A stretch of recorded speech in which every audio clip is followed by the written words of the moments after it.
Nous sommes samedi 29 novembre, mesdames et messieurs, bonsoir et merci pour votre fidélité à nos programmes. C'est l'heure de votre 18h de l'actualité.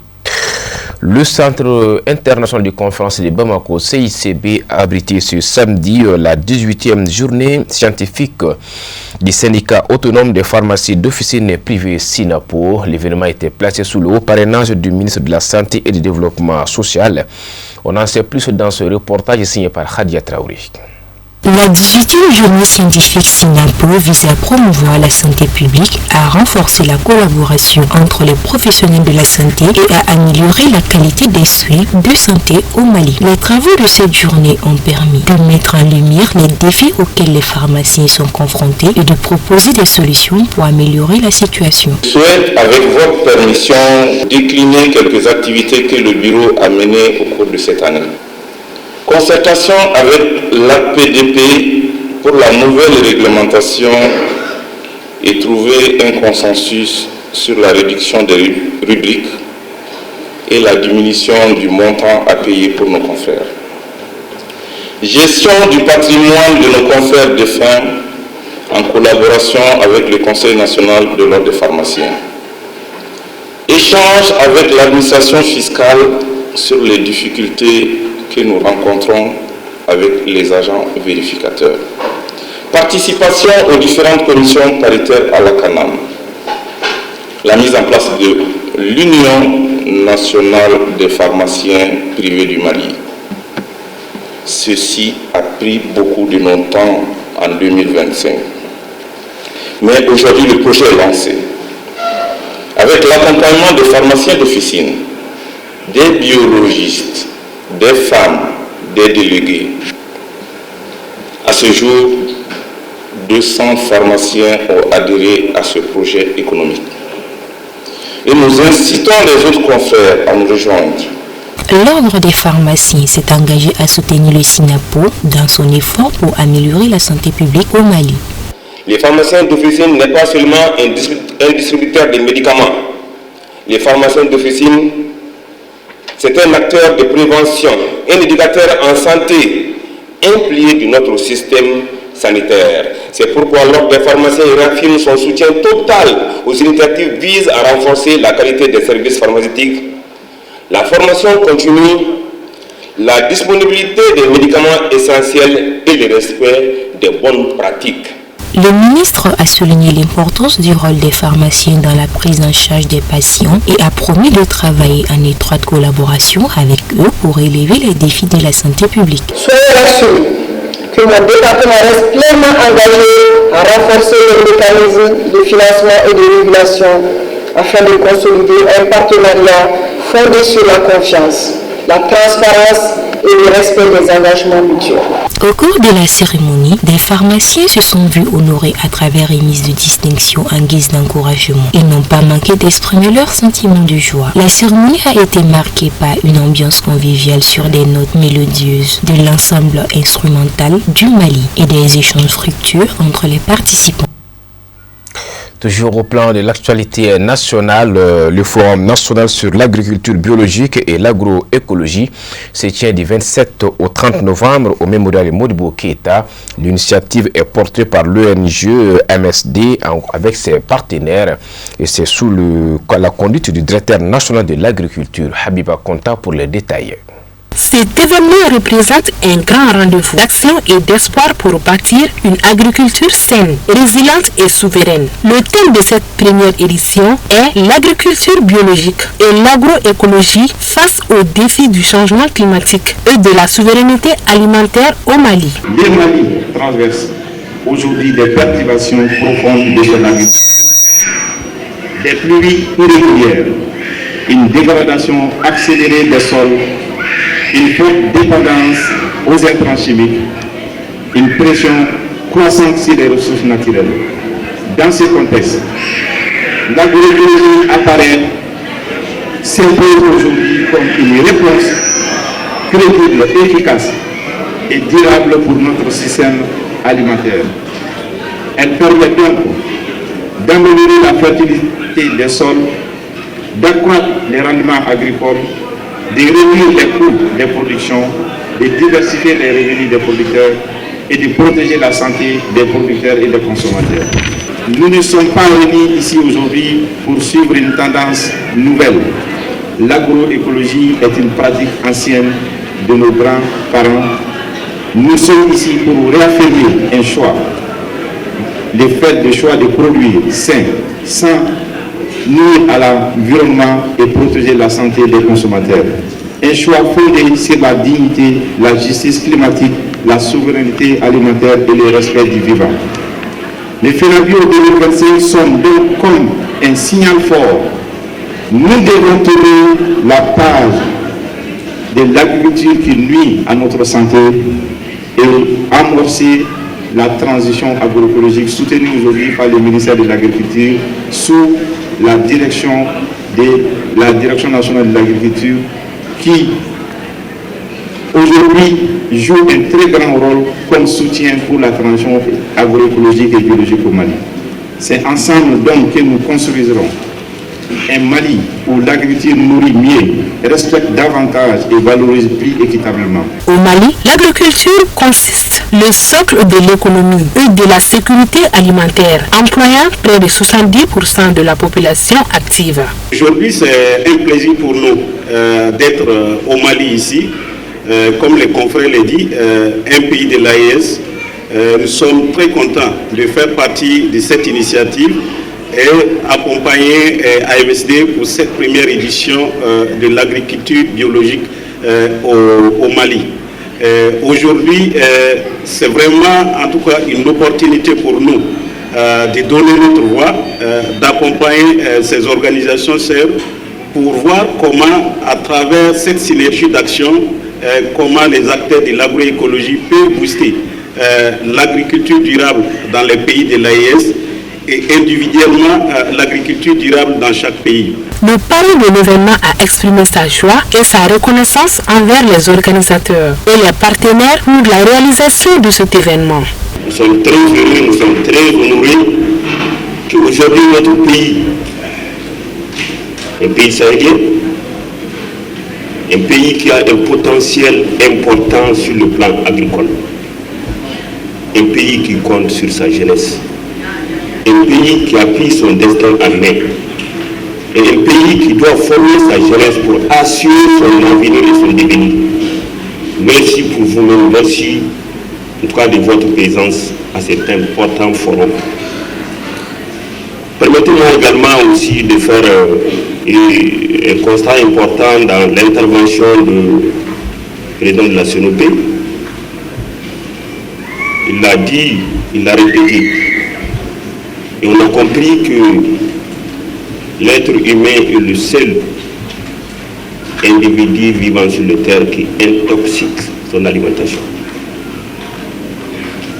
C'est pourquoi il est important, il est judicieux de prendre conscience que le rythme auquel nous partons sur le globe terrestre, si nous ne prenons pas les dispositions, nous allons détruire nous-mêmes notre habitat. Pour rappel, l'ONG Association malienne pour la solidarité et le développement AMSD œuvre pour le bien-être des communautés rurales à travers la transition agroécologique, la sécurité alimentaire et la valorisation des produits biologiques locaux. Autre journée, celle initiée par le collectif national des acteurs des marchés du Mali. Il s'agit de la journée de nettoyage du marché d'Ossolo Traoré au Soukouni Koura. Ça s'est passé ce samedi. On en sait plus avec Amadou Kamara. Cette journée citoyenne, initiée par les responsables du Sénat Mali, en collaboration avec WIV SA, a pour but d'assainir le marché d'Ossolo Traoré, qui souvent est envahi par les tas d'ordures. Cette cérémonie vise un partenariat entre nous et WIV. Nous avons souhaité que WIV, puisqu'ils sont dans nos marchés, nous avons demandé un partenariat avec eux pour assainir nos marchés. Parce que le problème de salubrité se pose avec acuité actuellement. Donc nous avons demandé et ils ont accepté de s'associer à nous. On salue cette initiative et nous pensons que cette collaboration va perdurer et nos marchés seront assainis. L'initiative est déjà lancée parce que nous sommes présents des cas jusqu'à Kidal. Donc nous n'avons aucune appréhension pour l'association avec Wave. Il suffit qu'ils se présentent dans nos marchés pour qu'ils obtiennent satisfaction. Cette activité de nettoyage est le fruit d'une franche collaboration solide et engagée entre WIV et le collectif national des acteurs des marchés du Mali, qui œuvre inlassablement pour le bien-être des acteurs des marchés. Nous sommes réunis ce jour dans le cadre d'une initiative citoyenne d'envergure à la fois symbolique et concrète. Notre vision s'étend bien au-delà des transactions monétaires. En tant qu'entreprise socialement responsable, nous sommes également engagés envers le bien-être, la santé et l'épanouissement des communautés au sein desquelles nous opérons. Les marchés comme celui de Soukounikoua ne se cantonne pas seulement à leur rôle de plateforme d'échanges commerciaux. Ils sont de façon indéniable le moteur essentiel de notre économie locale, créant des emplois, de la richesse, et ce sont également des lieux privilégiés de socialisation. Le maintien de la propreté, de l'hygiène et de la salubrité de ces espaces vitaux relève d'une responsabilité collective et partagée. C'est un acte de respect envers les commerçants, les clients et la ville elle-même. Je tiens à vous adresser mes remerciements les plus sincères pour votre formidable mobilisation d'aujourd'hui, l'énergie, l'enthousiasme et le sens civique dont vous faites preuve sont la garantie du succès de cet événement. Chaque coup de balai au sac de déchets remplis est un pas vers un environnement plus sain et agréable pour tous. Signalons que WIV est une société de transactions monétaires électroniques qui a pour mission fondamentale de faciliter des échanges économiques et commerciaux, étant une entreprise socialement responsable pour le bien-être des populations dans le domaine de l'hygiène et de l'assainissement. Le mouvement des artistes pour les actions de citoyenneté a organisé une cérémonie de remise de distinction à Chérif Ahmed Tidjan Haïdara et son jeune frère Chérif Badra Ali Ousmane Haïdara, tous deux fils de guide spirituel des Ansar, en reconnaissance de leur engagement dans la promotion de l'islam tolérant. Khadia Traoré pour le commentaire. Cette initiative du MAR vise à encourager et à récompenser les efforts de ceux qui œuvrent pour la promotion de la paix, de la tolérance et de la citoyenneté au Mali. Les deux fils de Seri Chérif Ousmane Medeni Haïdara distingués ont été reconnus pour leur contribution significative à la promotion de ces valeurs. Nous sommes dans la grande famille de famille Haïdara. On a honoré deux grandes personnalités de la famille chérifienne. La première grande personnalité, c'est Chérif Ahmed Tidjan Haïdara. La deuxième, c'est Ali Ousmane Haïdara. Nous sommes venus leur donner ces deux trophées et ces deux drapeaux. Vraiment, c'est pour leur montrer que le travail que la famille chérifienne est en train de faire, c'est des actions qui n'ont jamais passé inaperçues. Et c'est des personnes très nobles. On est vraiment fiers d'eux et on a été satisfaits de notre remise. Vraiment, le mouvement des artistes pour les actions citoyennes est très content pour cette remise car on a été considéré par la famille chérifienne. Les récipiendaires ont, quant à eux, exprimé leur impression. Le mouvement associatif pour la citoyenneté est en bref MAC et on le remercie infiniment pour ces gestes nobles à l'égard de ma modeste personne.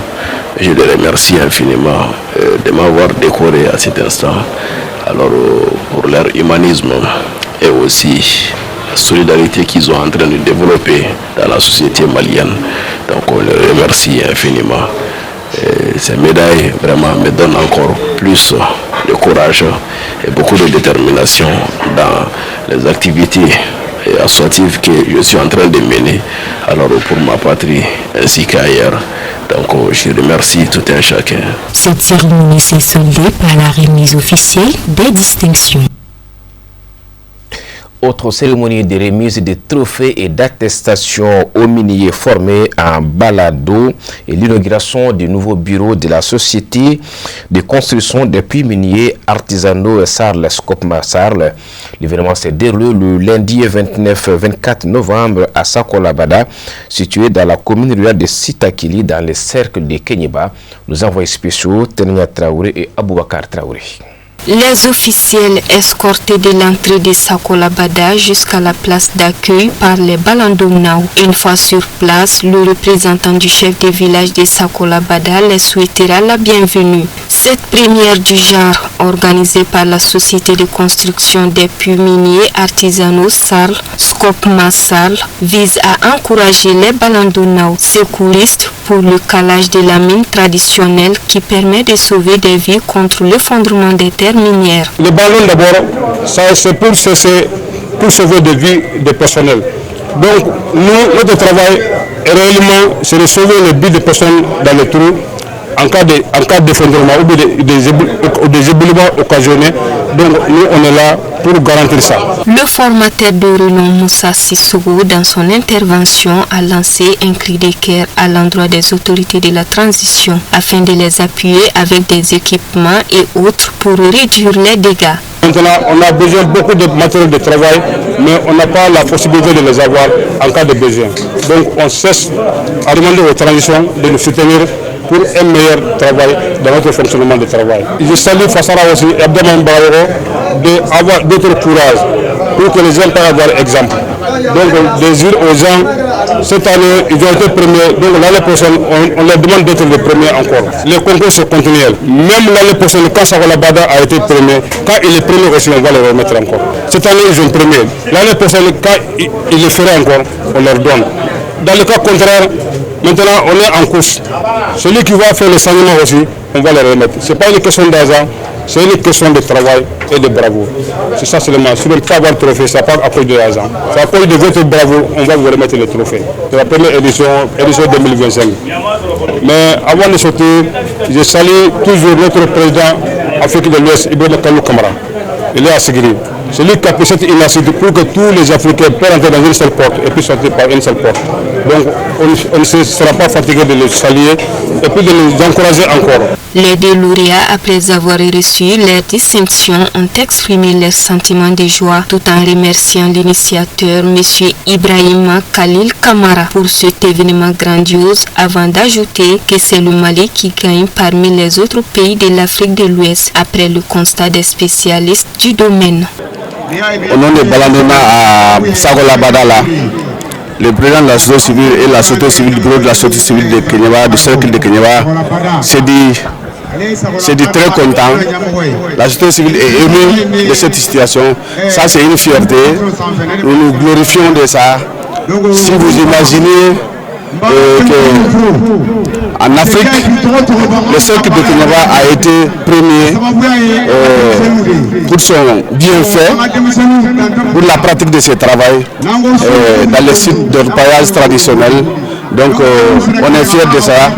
Nous saluons particulièrement ces agents de Balandona à faire ce travail dignement, sérieusement. On les félicite beaucoup. Nous les encourageons de persévérer dans ce sens. Les 16 pays de l'Afrique de l'Ouest, ils ont mis en place le bureau de fédération de leur base et de Balandona, en notre jargon Balandona. Donc, partant de cela, le Mali a été premier par la pratique de ce travail. Donc vraiment, c'est une joie qui nous comble beaucoup. Le bureau de Tomolma à Sakolabada, dont le président est Moussa Sissoko, on le salue pour sa bravoure et ses éléments. Nous les saluons beaucoup et nous les encourageons de persévérer dans ce sens. La prestation de l'artiste invité Ersouta, la remise symbolique des trophées et attestation de formation aux récipiendaires, suivi de la coupure symbolique du ruban et la formulation des bénédictions ont mis fin à la cérémonie. À noter que cette cérémonie de remise des trophées a enregistré la présence des chefs coutumiers, des Tomluma, des mineurs, des représentants de la société civile de la localité et d'ailleurs, ainsi que les délégations de quelques pays voisins qui sont passés au pupitre pour saluer la belle initiative. À présent, Moussa Famba nous commente l'essentiel du reste de l'actualité en bref et en images.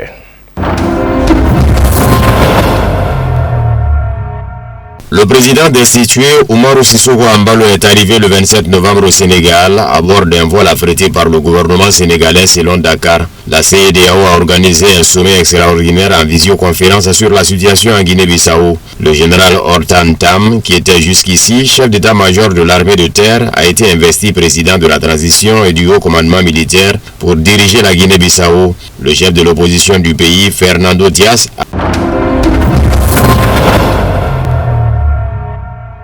L'Union africaine doit exiger une réforme de la CPI selon un avocat de la Haute Cour du Kenya. La CPI a été très active en Afrique, ouvrant de nombreuses enquêtes sur le continent et alimentant un sentiment de partialité ressenti au sein de l'Union africaine, a déclaré à Sputnik Afrique Christopher Oye. L'Union africaine doit s'affirmer pour faire entendre une voix unie au niveau mondial et plaider en faveur d'une réforme de la CPI pour une représentation mondiale plus juste, des enquêtes plus équitables et un meilleur équilibre. Il souligne que la responsabilité doit être mondiale et s'appliquer aussi à certaines puissances du Nord et à leurs alliés. Selon lui, un nouvel équilibre pourrait passer par le renforcement des institutions régionales, comme la Cour africaine des droits de l'homme et des peuples, qui pourrait voir son mandat élargir aux crimes internationaux. La Tanzanie, longtemps perçue comme un modèle de stabilité, risque désormais de devenir une nouvelle victime d'une CPI partiale. Certains observateurs craignent que les manifestations post-électorales en Tanzanie ne soient instrumentalisées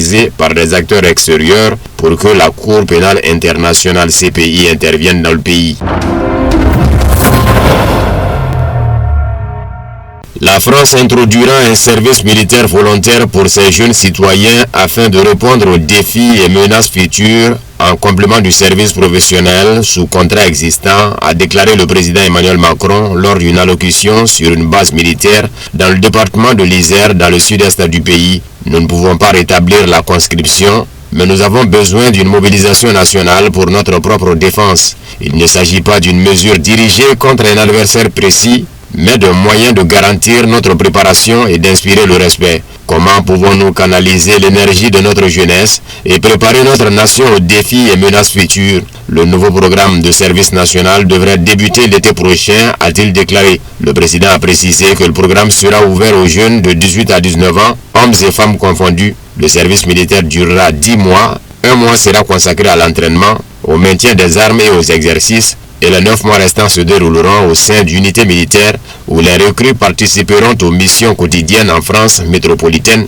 et dans les territoires d'outre-mer. M. Macron a souligné que le programme sera exclusivement axé sur les opérations sur le territoire national.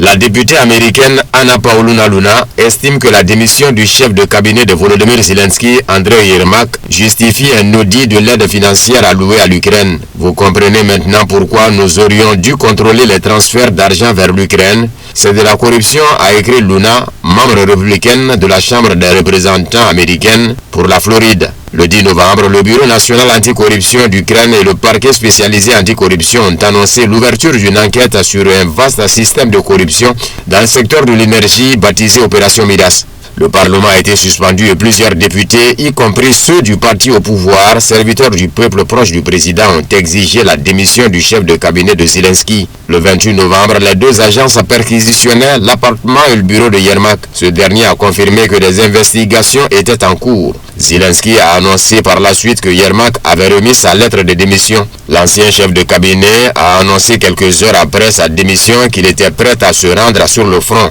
Je vais au front et je suis prêt à toute représailles. Je suis une personne honnête et respectable, a déclaré Yermak à un journal américain par SMS. Je ne veux pas créer de problème à Zelensky. Je vais au front, a-t-il déclaré, sans préciser quand est-ce qu'il comptait arriver sur la ligne de front.